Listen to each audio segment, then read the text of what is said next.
everybody, it is Jason from Jason Bogots Photography, and in today's video I am going to show you how to set a custom white balance using the eyedropper tool in Adobe Lightroom.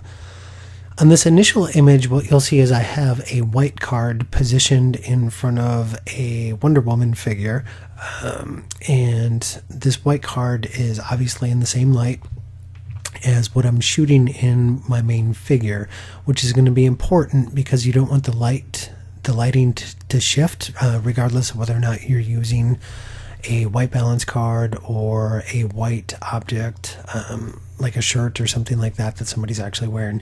So whatever it is that you use to set the white balance, you want to make sure that it's in the same lighting as your subject. In this particular case, it is, so it's not a big deal. Like I said, this is a white balance card. There's a number of them on the market. I would recommend shooting with one. I've had really good luck with them. Some people haven't, so I don't know if it's just a difference of manufacturers, quality control, that type of thing. I'm not really sure, but I've had really good luck shooting with a white balance card, and if you get the chance to shoot with one, I hope you do as well. To set the white balance, it's actually really simple. You go under the basic tab, you go to the eyedropper tool, and you click on the gray, and that is seriously it.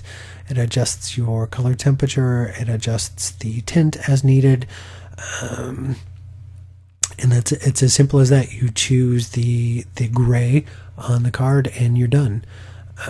Now what happens if you don't have a card and you're just shooting off of something in the subject, or something that's the subject has, like a white shirt, a white hat, shoes, a piece of paper, something like that?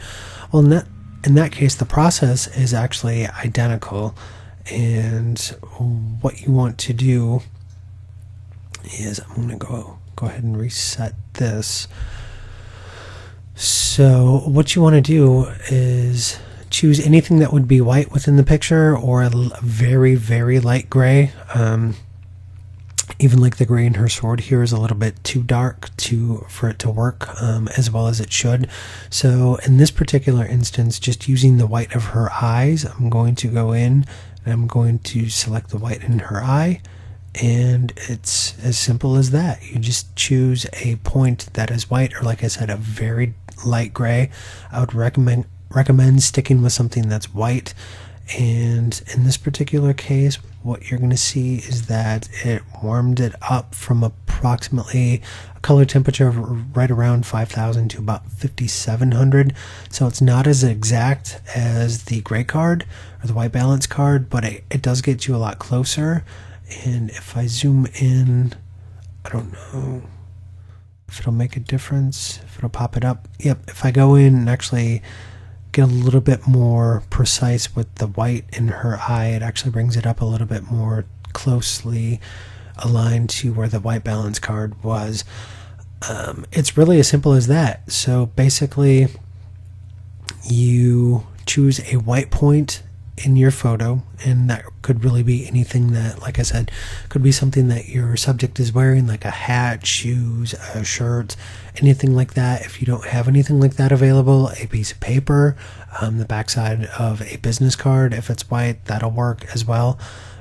Anything that would be white, or like I said, a very, very light gray. Just be careful with the grays, because it can go bad pretty quick. So even if and I'll show you that here, even if I choose like the lightest part of her sword, it's going to warm it up to about 6,800, which is not horrible, but when you go back to this image where the proper white balance is around 6,200, it does make a big difference.